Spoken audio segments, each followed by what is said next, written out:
Former Prime Minister Imran Khan has said he would rather die in the death cell than to accept the forces of tyranny in Pakistan.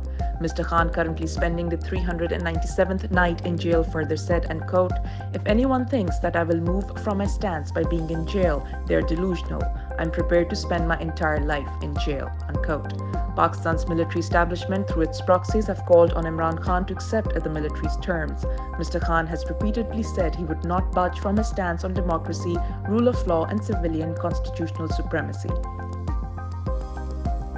The PTI-led opposition alliance Tehreek-e-Pakistan, or Movement for the Protection of the Constitution, on Wednesday called for an all-parties conference to address the worsening security situation in the province of Balochistan, expressing deep concerns over the province's current state of affairs. As Pakistan's ruling military government continues to lead a crackdown on Imran Khan's party, Balochistan has seen numerous intelligence failures leading to dozens of terror attacks.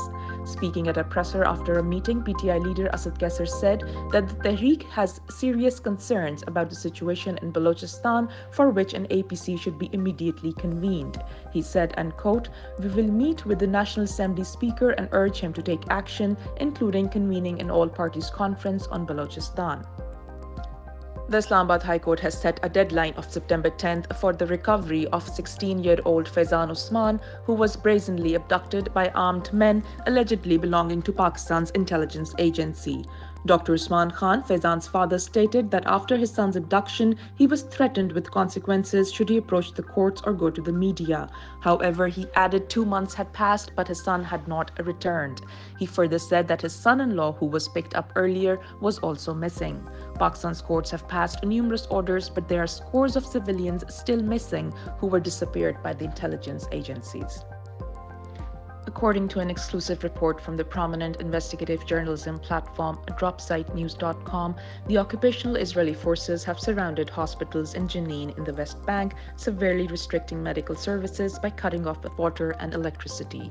Khalil Suleiman Hospital, the largest in the area, is facing critical shortages, leaving scores of patients at risk. The siege, Dropsite News reports, is part of a broader military offensive targeting the West Bank's infrastructure, with roads and utilities destroyed. Since October 7th, almost 41,000 Palestinians have been killed by the occupational Israeli forces in Gaza and the West Bank.